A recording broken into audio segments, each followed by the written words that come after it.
but hopefully it is for you. I'm joined by Ben Stone of Ben Stone Fishing, a good friend of mine who has hung out with me many springs, couple of falls, Mm, and we always seem to have a good time in the boat together. Well, in Minnesota too. So, how's it going, dude? That's right.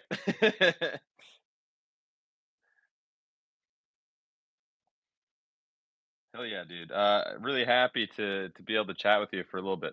Before we get going, I just want to say congrats to you and your fiance. That's awesome news.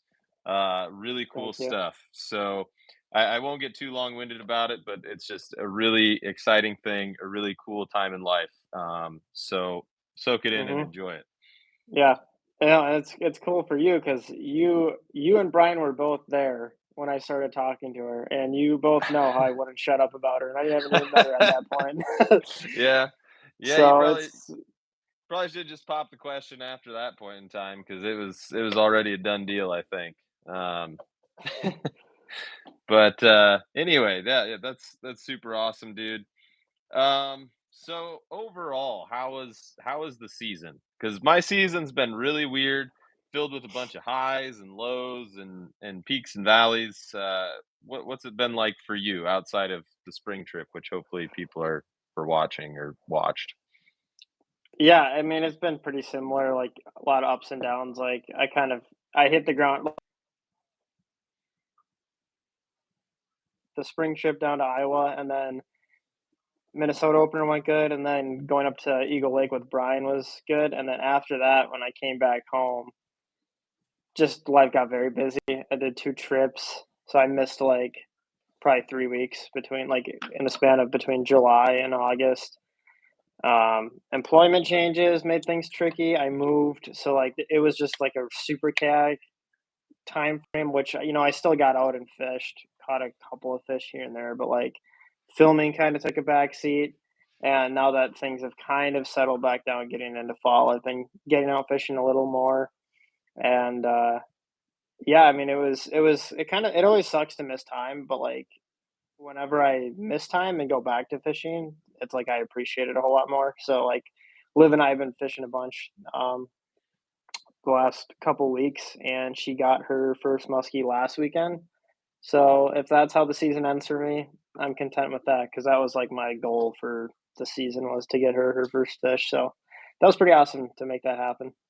Heck yeah, dude. That was I just watched that video before we started chatting while I was having some chips and salsa, and it looked like a really rewarding fish to a somewhat frustrating trip because you guys are on fish, seeing fish, fish were interacting with your live bait the whole time.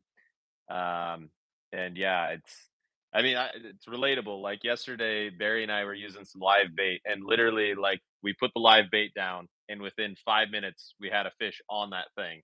And that was like the most interaction that the live bait got the entire day. And we were running it over fish, doing all kinds Mhm. of stuff. But it's just crazy when you actually have live imaging to see them.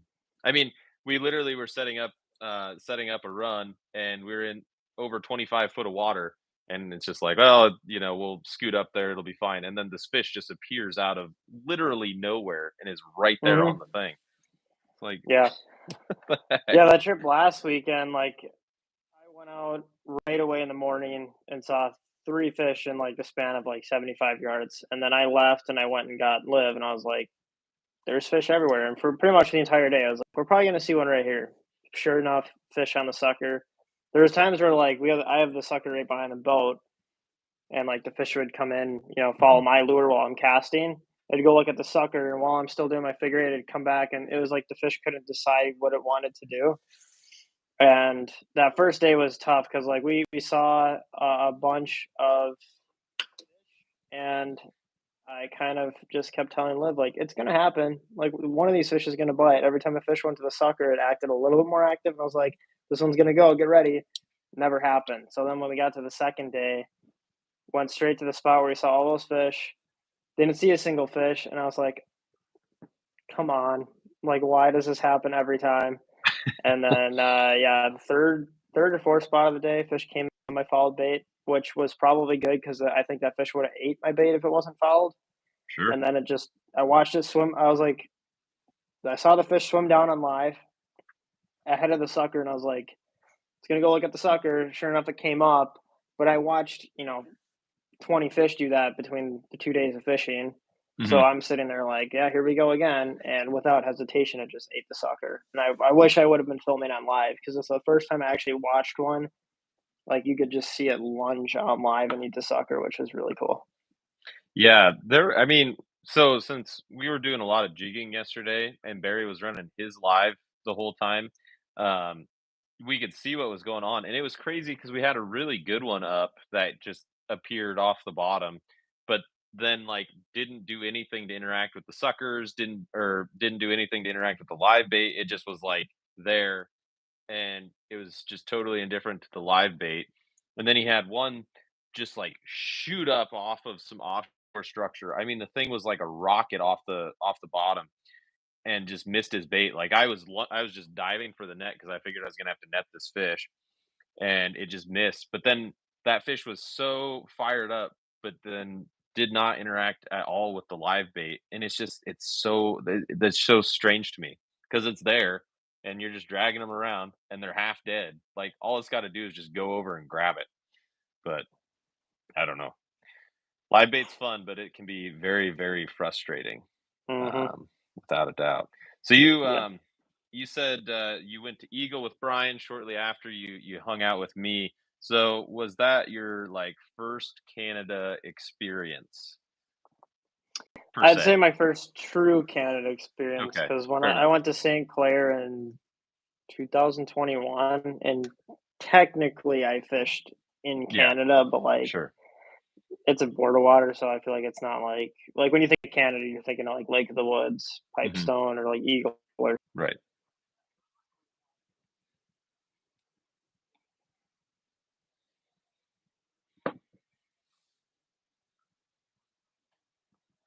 as you know, I fished one full day on Lake of the Woods on the Canadian side, and it sucked. I didn't see a fish the entire day. Yeah, I don't know. I mean, I've seen the good and the bad of Lake in the Woods. Lake in the Woods, Lake of the Woods. Um, yeah, this year it was pretty kind to Thatcher and I. Last year, not so much. Like this year is like your typical, every now and then you've got a fish coming in and they want to play in the eight and they either go for it or they don't. And like last year, it just didn't really happen there. It's a bad sign when a guy who's literally lived his whole life there is just like, I don't know what's happening. They're being muskies. It's not good. So that one you got was just an absolute tank. Like what that thing was just a behemoth in shallow water, and then like the one on the Rusties was just an insane eat. The thing just it is like someone flushed a toilet behind that bait. It was awesome. Yeah, I mean, I think just about like pretty much every one of those fish I caught on Eagle were like top fish I caught. Just like the first one was cool because it was my first muskie off rocks, first Canadian muskie. We fished the entire day, saw more fish I've ever seen in one day of fishing in my entire life. So that was just like I felt like I really worked for that one. Hmm. Um, that second fish, the one that ate the glider, just was a ridiculous eat. Like I just we were again, it was like it was a tough day. We fished the whole day. We weren't really seeing much. We went up super shallow, bluebird sky, no wind, and it's like fish behind the bait just eats it. Like that was sick. Um, and then I think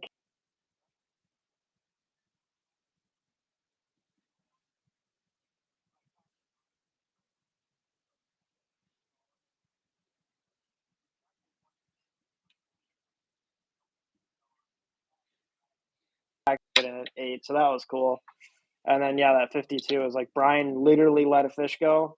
I was like, as a joke, I'm just like, I'm gonna catch one out here really quick, and I catch a 52 and a quarter. It was just stupid. That thing was just a monster. The one on the top line was cool too because it was just like your rod just stopped and then it was just like big, just big fish.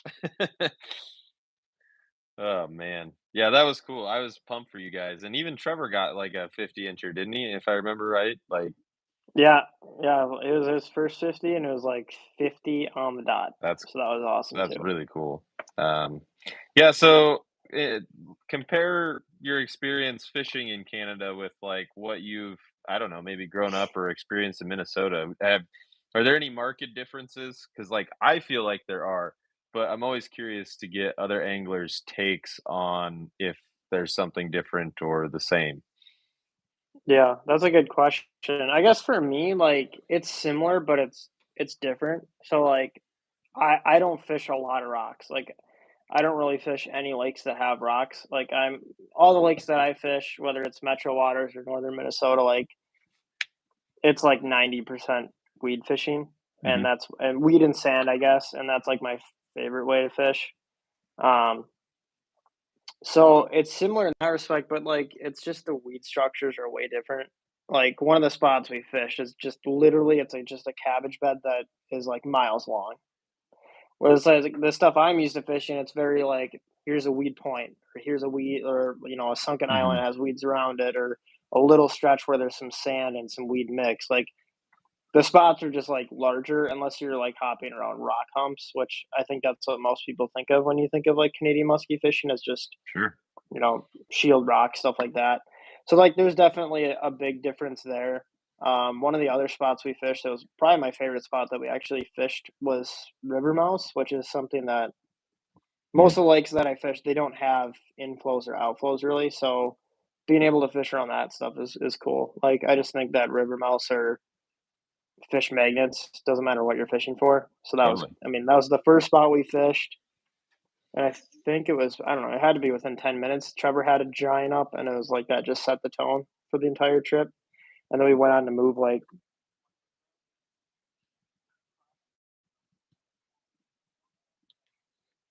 Those things do happen. It seemed like you guys kind of caught them in a. I don't know if a good post spawn, kind of mood is the way to say it because it seemed like you had a lot of interactions with fish and they are kind of persnickety, but like they were definitely. I mean, they were definitely in areas that were very accessible for you guys, and that's like kind of a unique thing where having that amount of fish that accessible, I just feel like is not a common, regardless of where you're fishing, is just not common. yeah. Yeah. And one of the other things too that like took me by surprise is like, cause like when I think of like post spawn muskies, like I think that they like to spawn, on sand or shallow flats. Like, Hmm. I mean, Mille Lacs is a good example. A lot of those fish funnel to the southern bays, as you know. And Hmm. what we found was we got our first fish off of like main lake rocks. Like what most people would probably say fish don't go on until mid to late July. But Sure. those fish were beat up from spawning, and Brian was talking to me about it. He's like, dude, I swear these fish spawn on the rock islands out there. And that's where we found all of our active fish. Like we found fish on just about every patch of weeds we fished. We didn't see fish on every single rock island we fished, but when we did see fish, those were the fish that were coming in the most aggressive, and most of them were just biting. So like I found that a big surprise, like something that I definitely like. If I wasn't fishing with Brian, I never would have guessed that at all. I would have just strictly stayed on weeds. I think doesn't I think Larry Ramsell has talked several times about how the fish, specifically on Eagle and some of these other waters, will spawn or spawn twice or whatever, where you have they like spawn shallow and then spawn deep or something to that effect. He's done more Hmm. research than me on it, but like that's interesting, and I'm sure like if they're doing that, then that's probably what's happening. So Yeah, yeah, which I would be curious to know how that like affects like what is post spawn? Is post spawn after they do it the first time or the second time or anyway? That's scientific questions for someone with higher degree than me. But yeah, interesting thoughts.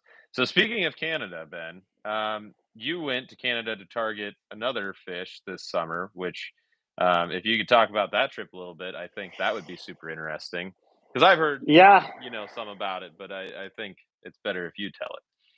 yeah. So I went to Western Canada. I went to British Columbia on the Fraser River and fished for white sturgeon with my now fiance Livy. Um, I I think it was probably a week after our spring trip we started planning that trip. It was very fast, but yeah, we wanted to go out there and fish for white sturgeon, and we did, and it was incredible. Like I didn't really know what to expect, but it was just everything about it was amazing. Like the scenery was incredible. Seeing the fish was incredible. Like there's no way to put it into.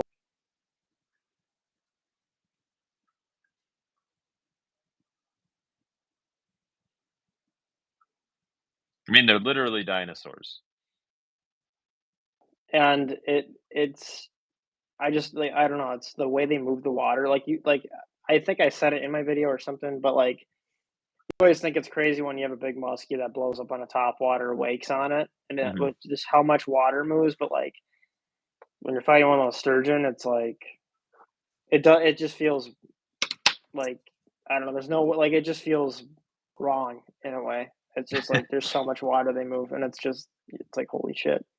I was kinda surprised, like, watching your video, how easily some of them would get off. Like, it seems like, you know, the hook to land ratio should be higher given the fact that, you're using live bait, they've got these spongy mouths, but, even those fish I mean, I guess you're using a lot of weight so they can kinda use it as a fulcrum, but, I mean, the amount of the amount of fish that you guys contacted versus the ones that you were actually able to catch was just kind of surprising to me, I guess.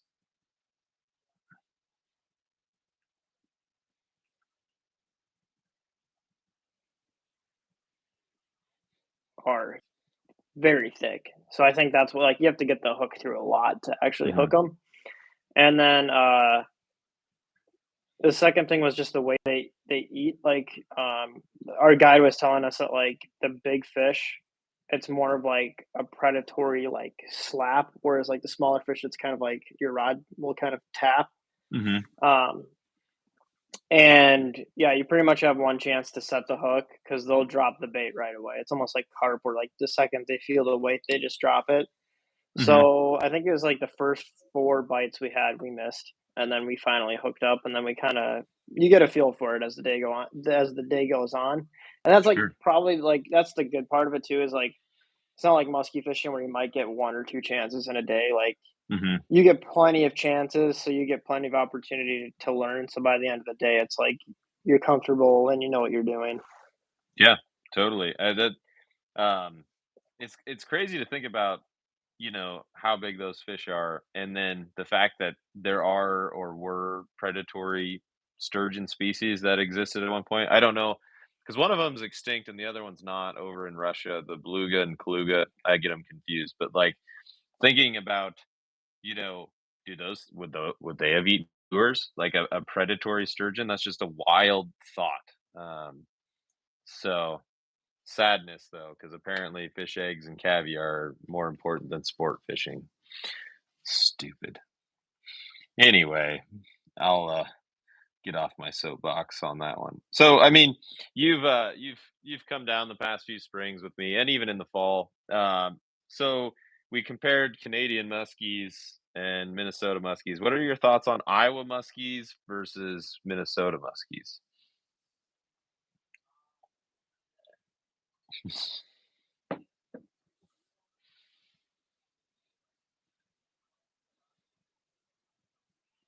Lakes that we were fishing, Oh, for sure. like, just like, I mean, some of the lakes you can fish rocks, some of the lakes you can fish trees and timber. You're obviously you can fish weeds and stuff like that too. Hmm. But it's just super unique. I mean, what Brian knows that like I look forward to that trip like I'm already like counting the days till we do it next April, just because it's so much like it's one thing to like you go your winter and finally get back out, but like Hmm. I don't think people realize how good of a musky fishery Iowa is. Like, just like every lake we have gone to, like, good numbers. A few of the lakes, there's really big fish in there. I still think about one that I lost the first time I went down there. Yeah, that Um, was a good one. No doubt about it. yeah, it's really cool. Like, it's just really fun. And the other thing too, I know we were already kind of talking about this, is I'm excited to catch another wiper. Like I think we're You gonna bet, dude. plan on maybe dedicating a day to Yeah, if the timing is right, the wipers can be a lot of fun. They can be kind of persnickety too at times, like the muskies. Honestly, the for me the best times that I've had with the wipers is on like later in the summer when it gets hotter, and they like that warm water. You know, Yeah. it fires them up. But um, yeah, they are a fun incidental catch for sure. And it's definitely a unique thing to Iowa. Well, some of like the lower Midwest, I guess you could say. Um, but yeah, I mean, you guys are like lucky though, because where we go fish, those parks in Iowa are like the cream of the crop, like the jewels of Iowa DNR and Iowa fisheries. I wish the DNR was able to put more muskies in more lakes. That would be really Mhm. nice because there are definitely a lot of lakes where they would be very successful in. And Yeah. there's a couple others that we need to check out next spring that we haven't really looked at that are kind of the same in kind of the same vein. So I'm looking forward to that and maybe trying to explore a little bit too, kind of like we did this spring. So which was fun. That one lake was like I don't know. I I still think that there's probably some giants in there, but there's just a lot of volume for not knowing Mhm. what all is down there. Yeah, So and a lot of the lake is would be very tricky to fish too. yeah, and that's the problem with some of those wooded lakes, because there are several lakes that have muskies in them with the wood, um, and there are definitely places where accessibility is difficult because you can't quite get in there in some of those spots, and there's just really no way to do it. Even from the bank, from from a boat, it doesn't really matter. So, yeah, anyway, any other thoughts on differences you've noticed between Iowa muskies and Minnesota muskies, Canadian muskies? Mm, I guess the easiest difference for me to pick out is, like, you guys have a continuous season, so I don't get to fish for muskies Mm, and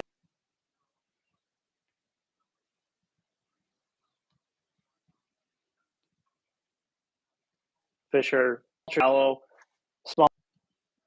That's different, and, like, it's obviously it's a different strain than the right. muskies that I'm catching up there too, and I guess that's another thing to point out is, like, your fish down there are incredibly gorgeous fish. Like, some of They like, are I know beautiful. Brian caught a couple that I mean, they almost look like tigers, Yeah. and then some of the other fish are super, like, golden yellow, like, I always look forward to seeing how the fish look down there. They are different. It's really strange how different some of them look, and I don't know if it's a structure, thing, if the ones that are more barred up are just relating to the weeds, or if it's a clear water thing because our lakes tend to be clear in the spring. I don't really know, but, yeah. So, speaking of, like, Minnesota fish versus Iowa fish, like, how do pair your baits differently for those approaches?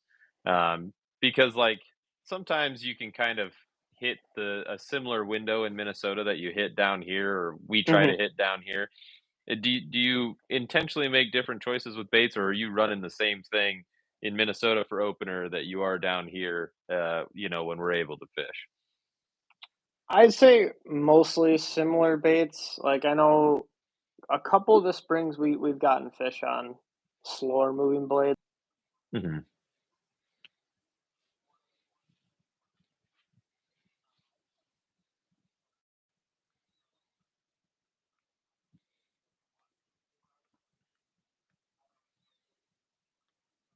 or, like, not this opener, but last opener I caught. You actually were there when I caught it on the lake, Yeah. but I caught a 48 on Mille Lacs, and the water was like 49 degrees on a bucktail, like just Mhm. burning it like you would like it was late August. Yeah. So I think Not Minnesota fish are in that regard a little bit different versus the fish down there, where I more gravitate towards, a 6-inch six sucker is an obvious lure to mention just because a certain no somebody had to kidding. go and catch I don't even know how many fish on it. But just small twitch baits like I know I like right away this spring I missed a good one on a little crankbait. So like Mhm. I like playing around with like the smaller hard baits more than I would in Minnesota, I guess. Yeah, for sure. I would say that's the biggest difference that I noticed between, like, Iowa fish slash Wisconsin fish and Minnesota fish, is that Minnesota fish are it seems like they're way more susceptible to blades. Not that, like, the other presentations that I use more, don't work, but it just seems like there's just something about blades that Minnesota fish just I don't know. I don't know what it is. They're just more effective for those Minnesota Yeah. ones. And I don't really have any, data or anything to quantify it, but just yeah, like you said, that 48.5 or whatever that just came screaming in on that bucktail while I'm fishing a twitch bait pretty much the whole time and getting these interactions with these fish, and they're hitting it on the paws, and then you get this fish that's coming in at, like, 30 miles an hour ready to just kill anything. Yeah. The only way that fish was not eating that bait is if you would have pulled it out of the water. Which I almost did because people like to make fun of my figure eight.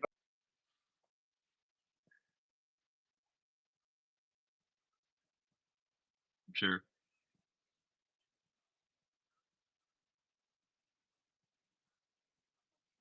Mhm.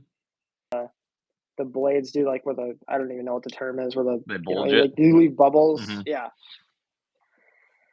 Yeah, So I got lucky. I got lucky with that one. no, dude, that was a cool eat and some incredible footage. I would say that that clip that has, like, changed the trajectory of your I don't wanna, like, say channel or anything like that. Your stuff is just generally so good, but just, like, it's crazy how that one clip can just, like, Hmm. change, basically everything just Yeah. from one fish, one clip, which is just crazy to Yeah. me.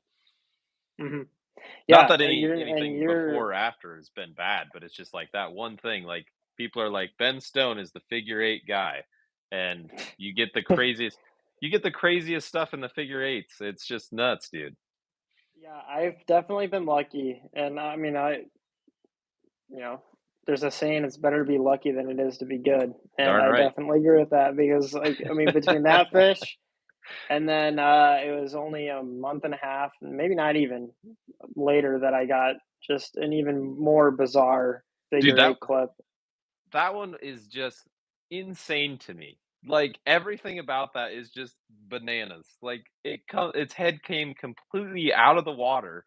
It looked you in the eye with its one eye, and then and then it proceeded to go into the figure eight and eat your bait. Like, what the heck even was that? I still like I have a vivid memory of just literally in being in disbelief, like knowing I need to do a figure eight, but like nothing in your brain is like, well, maybe the fish only has one eye. Like Oh, yeah. that's just it's just like there's a muskie there, there's a muskie there, and then it's just like, what is it doing? What is it doing? And it's like by the eighth time it tried to eat my bait and missed it by like 2 inches. Mhm. I was like, I really need to like actually slow down. Like it sounds dumb because like anybody can watch and be like, slow down, slow down. But like in that moment, I was just like, I wasn't even like I was more confused than I was concerned about catching a fish. It was just so. Well, and it's easy to say from an armchair quarterback perspective to slow down. But, like, how many times have you gotten a fish to eat? Because it's happened to me a bunch where, like, you see one coming and you intentionally speed it up as fast as you can, so that way it triggers that Mhm. fish to do something. Because that's usually the easiest way that I get them to eat in clear water or Wisconsin or even Iowa in the figure Yep. eight, is it's like that speed and just not even giving them a half a second to even think about it before they, hopefully come unglued on that bait. Um, yeah, I don't know. You got any tips for the people at home, Ben? On because you even had a crazy figure eight this spring in Iowa. Like, you figure eighted a fish on a dive and rise lure, and that was nuts. Yeah, and the funny thing about that to me still to this day was like I think you were telling me like, yeah, our fish really just don't do anything in the figure eight. And then They like don't. I think that was like 10 minutes later that fish came in and I was just like, what the hell? But yeah, that was a weird one too. Like I still cringe at myself because like my polarizer on my GoPro, you can rotate it and it'll Hmm. move where it cuts the glare. And it wasn't cutting the glare where I was looking, so you can't really see that fish like I could when I was actually, figure eighting it. So that still bums me out. But that was a weird one too, because like we were like, yeah, this spot or this little section right here isn't that good. So um, we just like were flying up, and my bait was still out. And then I looked down, there's a fish swimming next to the boat. Then I got my bait in.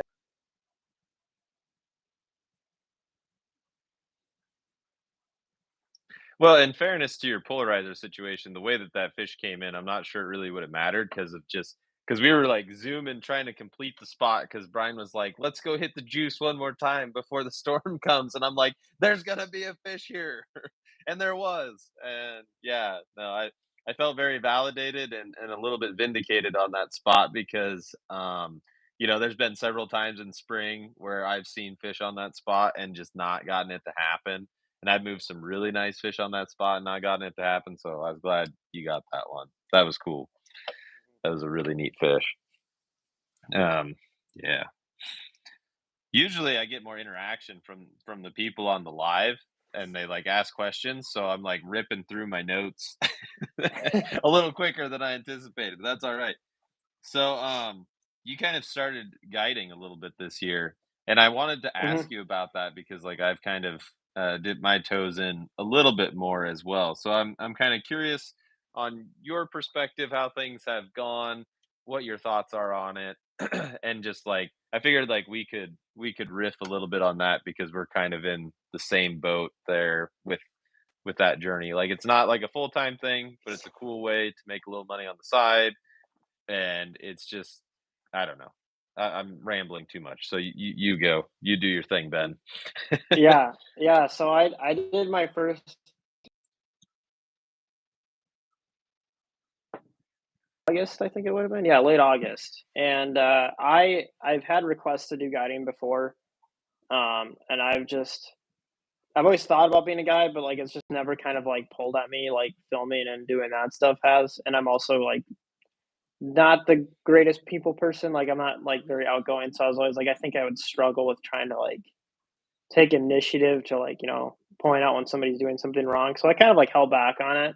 Mhm. But then I got laid off and it was like, well, I got nothing to do, so I might as well try it out and see if I like it. And so I did two guide trips and didn't get fish in either of them. But uh, the first one I did, it was really cool because the kid knew who I was. And we went out and fished Lake Minnetonka for the entire day. It was really tough conditions. It was right after the PMTT too.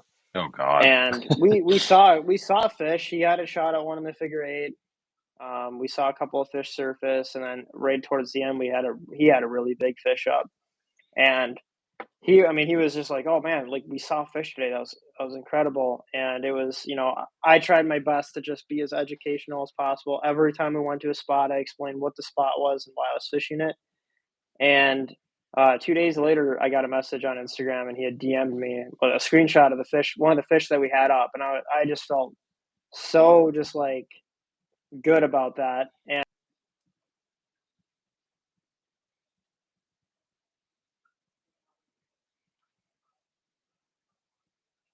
And that lake can be not Mhm. easy. Rarely, very rarely is easy out there. But we fished a full day and we had one shot at a fish, and it was in the first 10 minutes. Actually, no, first 5 minutes probably, and then we fished the rest of the day, and then he caught one pike. But I mean, he was thrilled by that, and that's another thing that worried me a lot about guiding because like muskies aren't an easy fish to catch even No, on a they're good not. day. So it's just like I always just feel, like is somebody going to be disappointed if they come out there and they don't catch a fish? Like I don't want to be the guy that disappoint somebody. So like that was always another kind of fear I had. And then it was last week, maybe a week and a half ago, I did another guide trip, um, Lake Minnetonka again, pulling live bait, and we had so many chances at fish, and just on one spot too. And we had a big one up that came in.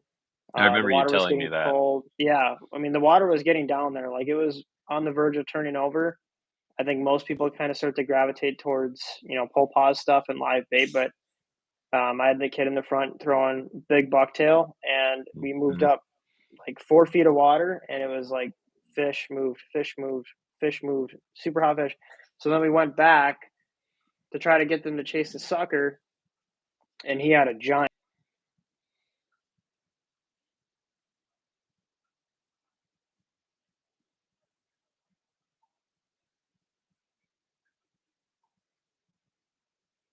Sure.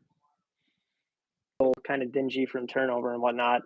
Um, but that fish chased the sucker straight into my motor, and I thought for sure it was going to eat, and it didn't. So it was another day we didn't get a fish in the net, but we saw so many fish, and you know, I mean, again, they were thrilled by just the sight of seeing the fish, and it's just nice to like be able to teach.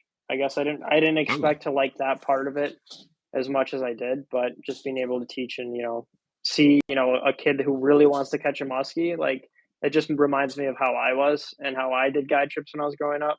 Mhm. So it was kind of like almost like a full circle moment that, and I really enjoyed that. So next year, I'm definitely hoping to do that a lot more. That's awesome, dude. Yeah, I would say slow rolling big blades in the fall or late fall is probably one of the more underrated tactics out there. I probably shouldn't even say that, but like I've had success with it. I know you have too, Hmm. double 12s, double 13s, 10 12, 10 13, 10 12, 12 12, those kinds of things. Yeah, and especially where you're at, where it seems like those fish gravitate more towards blades anyways, it seems like a no-brainer to me, but I'm guessing not a ton of people do it by you. But I will echo you on the guide thing and just like there's a lot of um there's a lot of things that I learned this fall that I didn't really anticipate and took away. I think like my biggest focus this fall was just on shots, like getting the people in my boat a shot, however that shot materialized. Because at the end of the day, you can't control if that fish eats, you can't control if that fish stays hooked, you can't control a lot of those things. All you can do is control putting your clients in the best position to be successful. And like we were really fortunate this fall because there weren't many trips that we had where we didn't have action. I think there was only one trip that we had this fall that we didn't get a shot at, or we didn't get a fish in the bag. We had shots at fish every trip this fall, which is awesome. But Yeah, that's incredible. I also learned that generally speaking, people just enjoy being on the water. And like the fish, like if you got the right kind of clientele, then the fish are just a bonus. Like people just kind Yeah, of enjoyed being out there and hanging out, and is one of those deals where I think being on the water more or less gave them an excuse to just get outside and do something different and try and learn something different, um, which was really neat. And we were really fortunate that a lot of those trips ended with fish that these literally like the biggest fish that these people have even seen. yeah, So that's super cool.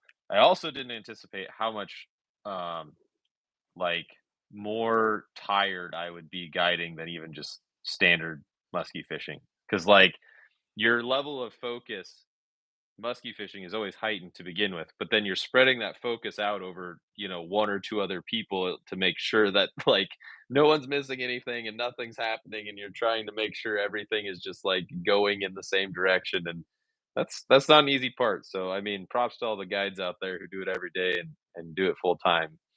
Um because it's a different level of like musky tired. Like you're always musky tired, but that's like it's a different thing.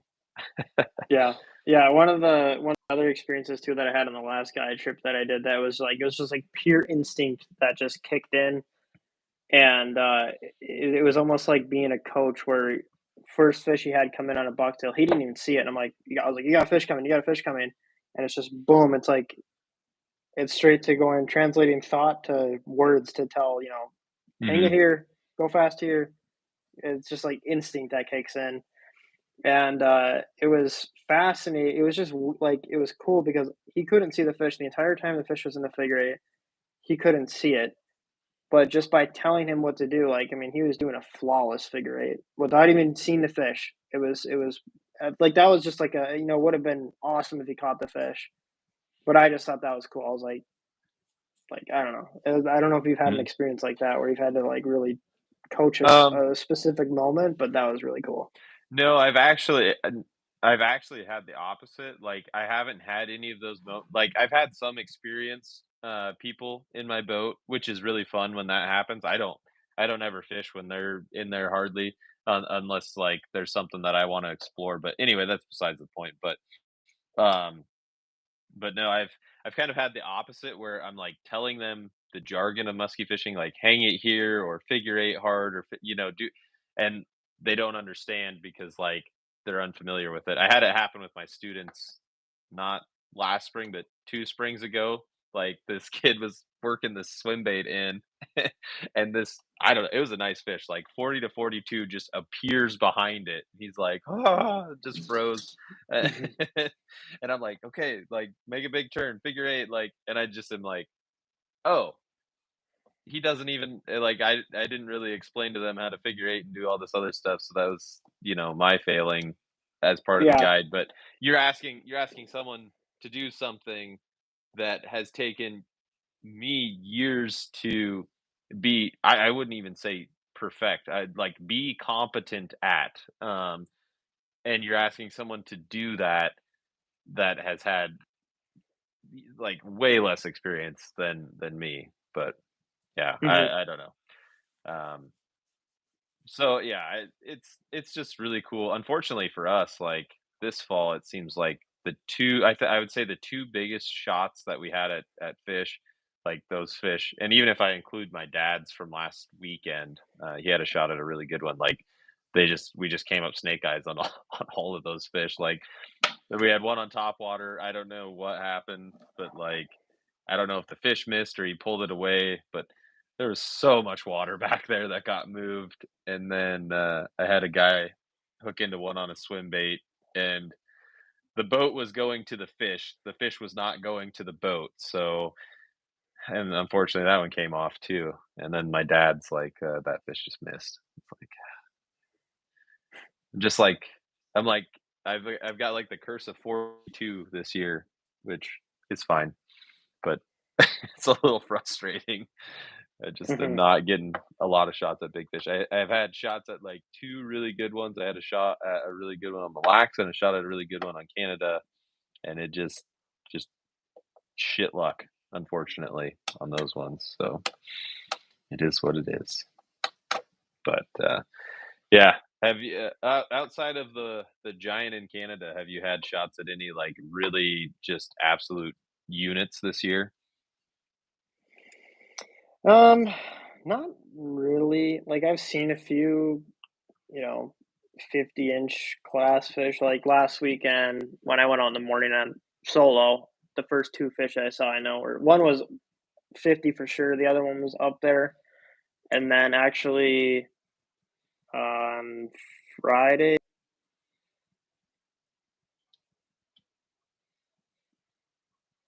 probably that far behind my Royal Hmm. Orba that had milfoil all over it. And that was probably like a 48 It's a nice one. inch ish fish. And then I actually turned back around to bring the sucker over it. Found the sucker. It's shot so fast up to the sucker, and the line screamed off the reel. I thought for sure it ate, but it just chased the sucker Hmm. super hard one time, and then the fish vanished. I went back and forth over the same waypoint. Fish never Hmm. came back, so I don't know what happened there. But um, other than that, no, I haven't really seen any big fish besides that trip to Eagle. I know on that trip to Eagle, I saw the biggest fish I've had behind my bait, which I'd like Oh, I to guess remember was that one. 54, 55-ish, but I also, my biggest is 53. So I don't know how much you want to trust my judgment, but I just know it's a big fish. Well, I'm with you there. Like Connor and I saw one in Canada that was just it was so big that like I don't see enough fish that are like 50 plus to really put a bead on how big that fish was, because it's Hmm. just like I just have no basis for comparison. It could have been 52, it could have been 56, it could have been 58 for all I know. All I know is it took an insane amount of time for it to just turn on Connor's bucktail in the figure eight. Like like it felt like forever. Like it just seemed like the fish just kept going. And yeah, so I don't know. But that fish just lives rent free in my brain now. So that's fun. Um I decided not to winterize my boat on Friday, so my boat's still good to go. And I'm going to try my best to make it out on Mille Lacs at least once yet this November. So my fingers are crossed that I can at least see one out there. Pull the I don't need to lottery. catch one yet, but I would love to just see one. Pull the lottery ticket, dude. You just never know. It could happen at any Mhm, point in time. The ones that I saw this spring were just ridiculous. So James asked, "Does so this? I think we kind of moved on from the guiding thing, but he must have been typing as we were finishing up our little thing. But he asked, does the bait select or uh, when we're guiding, does that change the bait selection that you choose for a new angler? And to that question, I would say absolutely. It changes not only the baits that I choose for them, it it determines the type of gear I'm probably going to have them use, and mhm. then probably at times where we will fish. I don't know. What are your thoughts on that, Ben? Like, I'd say it definitely changes lure selection. Like, I try unless I know, like, if who I'm taking out, you know, has some experience, then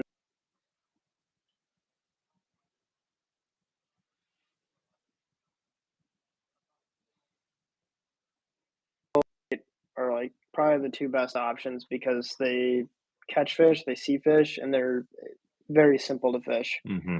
Like, summer, bucktail's an easy go-to. This time of year, I probably gravitate more towards a swim bait, just because it's such a versatile lure. You can fish it deep, you can fish it shallow. Um, like, my last guide trip, guy in the front of the boat was throwing an IC10, so a big bucktail. Hmm. But now that it's gotten much colder, we just got snow the other day. I'd probably strictly stick with a swim bait and maybe a slow retrieved crank or something. And if they feel comfortable or if they fish like something like a Medusa, then I'd probably have one of those on. But I try to just start off on the easier baits and get a feel for their skill level and comfortability. Totally.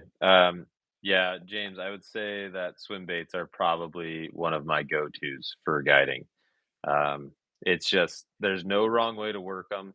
They have caught so many fish in my boat. I think my boat is up to 6 or 7 first muskies on swim baits right now, maybe more.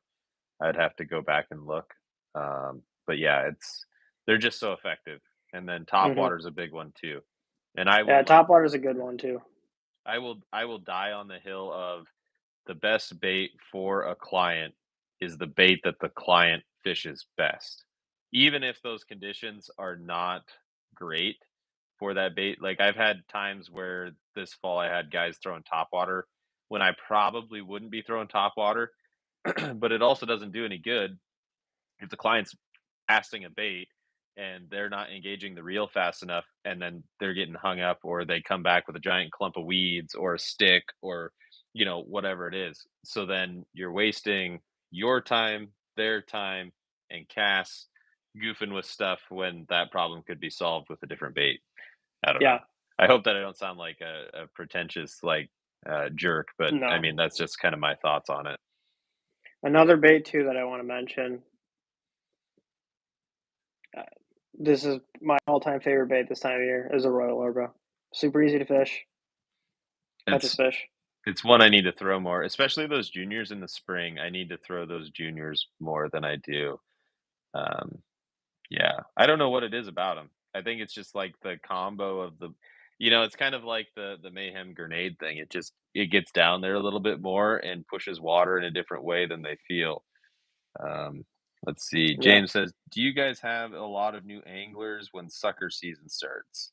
Not a lot of new anglers that I know like to fish in the cold. I mean, that's fair. Um, I guided a guy in Wisconsin, James, this summer, um, and he got his first muskie on a live pike. So I don't know. If I can run live bait, I always run live bait. It's just another X factor that draws in fish, and I mean the kid did an awesome job. I got him set up on the fish. I told him what to do. He set the hook. We scooped it up. It was perfect. And one of the bigger fish we got in the Northwoods. So, you know, I still remember asking the kid, I was like, "Hey, where'd the bobber go?" He's like, "I don't know. It's not there anymore." And I was like, "Well, we're in 21 feet of water, so I don't think that it got hung up on weeds." So, yeah, so that was cool. And then I got one later that day too, so that was neat. Little two fish day, for a little short morning trip. That was cool. Um, yeah, shout out KV on that one. That was a fun day. Have to do it again next summer. So Ben, you've been doing a bunch of you've had a lot of life transitions this year, to say the least. But Yeah. you started kind of exploring some new opportunities with a pretty prominent fishing company. So I wanted to give you an opportunity to kind of talk about that, and maybe some things that viewers can be excited for related to that. Share what you can. I know that some of it's you're trying to play it a little close to the vest on some of it. Yeah. Yeah, so yeah, I mean, like you said, I've gone through more life changes this summer than I have probably my entire life. Like it's just been a huge adjustment in just like a lot of ways, like from simple things, just like employment changes to like moving to, I guess, um, like realizing kind of like like for the first time, I feel like I have like a clear direction that I want to take what I do with YouTube and all that stuff. So that has kind of led me just to go down the rabbit hole of really just trying to like, I don't want to say treat it like a business, but almost treat Mhm.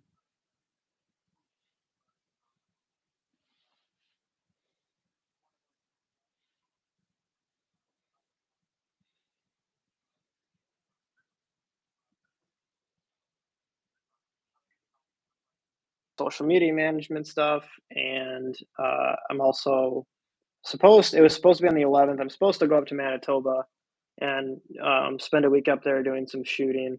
And then actually next week, I'm going up to the Northwest Angle to fish and film with Joe Cooper. So I'm very excited about Awesome. that. But yeah, it's kind of one of those things that if I didn't make the effort to kind of pursue that, it's probably something that would have not have happened. And that's really kind of opened my eyes to just kind of realizing that like you can find stuff that's out there. You just have to kind of go and look for it. I've always kind of been the person that lets things come to me, but this year has taught me like you gotta make some effort to go out there and search for other things. And that's been a really good lesson to learn because it's brought me some really, really, really amazing things. And it's allowed me to, I would say for myself compared to last year me, like I've taken a pretty big leap with who I am as a person and like my personality, I guess. I feel like I've really gotten, I mean, I feel like I'm still pretty in my shell, but I feel like I've definitely come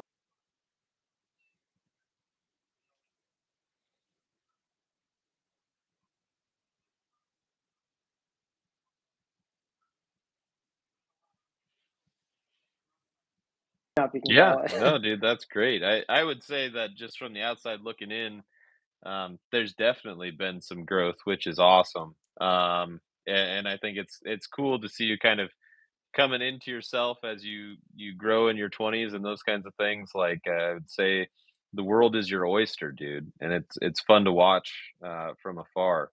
But I think you made a good point too, relating to treating some of what we do. I'm not on the level that you are with the content creation side of things, but I think it is important to kind of make sure that from our perspective we treat it like a business, because I think it's really easy for uh, people from I don't want to say I think it's easy for people to kind of take advantage of that at times, because there is something that we do offer that I don't think people really recognize or realize, as far as the exposure from the videography perspective or the socials perspective. Again, I'm not on the level that you are, but there is value there, and I think it's hard to for some people to understand and quantify that value. And I think that self advocacy is probably pretty important in kind of just being able to showcase that value at times. I don't know. I'm just kind of, yeah, I don't know if you got any thoughts on that, because you've explored more of that side of things than I probably ever will.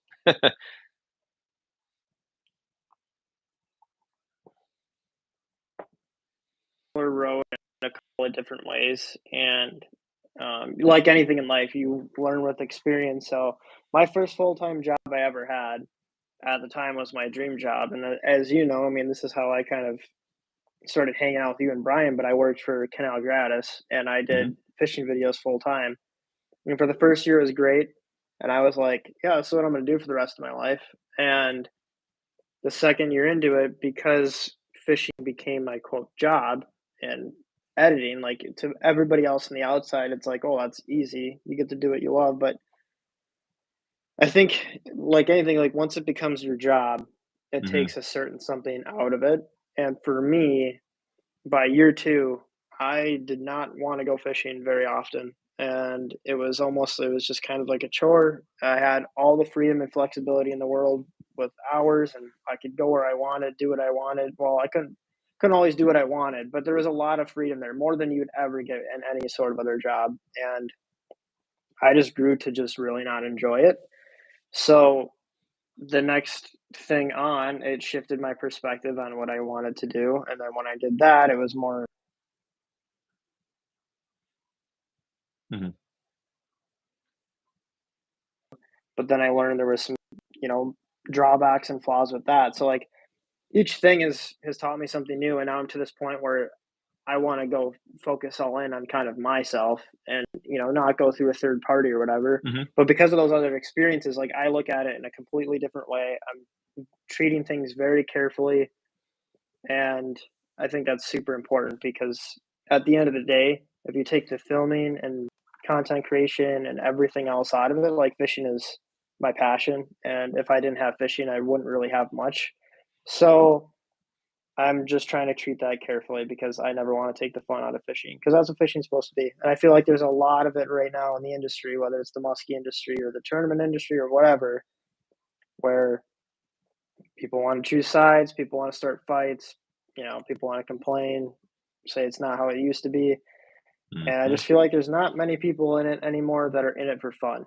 And it's that's all I want it to ever be to me. So like I just want to have fun. I want to make videos. That's it. Lot of fun haters out there these days, it seems like, and Hmm. everyone's just trying to do their own thing, and it's frustrating that there is that kind of broad negativity at times because, like, it just doesn't really make sense from my perspective because everyone's just trying to do their own thing, um, and yeah, I don't know. Regardless of whether or not people want times to change or things to change, things are going to change always. Technology is going to advance. Like the way industries are influenced is going to change. And you can gripe and complain and moan about it all you want, but the reality is those things are going to just continue to change and leave you in the dust. And I understand that, like from the bass perspective, and some of those guys that constantly gripe on the live scope and how things are changing in that way. Like I understand that there is kind of an intention to draw attention to themselves from that negativity and like feed that negative algorithmic loop, but at the Yeah. same time it doesn't really serve anyone in my opinion. No. So yeah, I don't know. Anyway, so what kind of future goals you got, Ben? I mean, like looking at next year and then looking future forward, what are you kind of thinking, or you know, do you have anything big on tap, or just kind of seeing what the universe throws your way?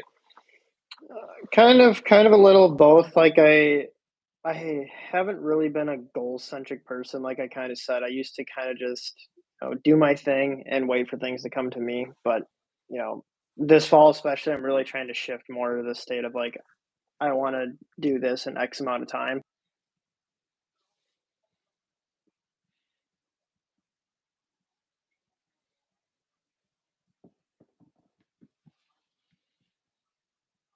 on my own within a year. And I think that's realistic because, between doing my videos, guiding, and my love for videography and marketing and all that kind of stuff, like I just Hmm. feel like there's a lot of possibilities out there. Sure. And just with the amount of changes I've gone through this year, it's really kind of put that in perspective to me. I've been talking with a lot of people, so like that's at the top of my list. But like, I mean, the most important thing to me right now is, obviously I'm engaged, and that's a huge change for me, and that's something that I just every single day I'm just super super happy about. Like, it's the best part of my day, pretty much every day. So like, that's definitely my focus. Um, so it's just kind of figuring out what I want to do, but also realizing that I'm an adult, I have responsibilities, so it's just Yeah, kind of being an like adult it's in a sucks. way it's taking it day by day, but I have goals for myself, and this frostbite thing, everybody that I've talked to at the company, like it's just been something that's really just kind of like thrown me into a completely different mindset where it's like, these are some of the people I've been talking with are people I've grown up watching, Mhm. and now it's like working with them is one thing, but some of the things that other people have said about me is really just like I don't know if I just haven't given myself enough credit or what, but it's been very like rejuvenating. So I feel really motivated going into this winter. Like, this time of year is always tricky because you know our muskie season ends in a month, but it's getting cold, so like your kind of opportunities to go and do stuff dwindle until ice is here. So this is like kind of like a foot tapping time of the year where I get antsy for ice. I got a Sure. trip to Liv and I are going to Lake Winnipeg at the end of December. I got my Manitoba trip, so there's a lot of cool things that I'm excited for this Yeah. winter. So that's the focus now. But yeah. Yeah, that's awesome. I think you should be excited for the frostbite thing because there was a time where they were like you. All of those guys were you at one point. So I think that that's a cool thing.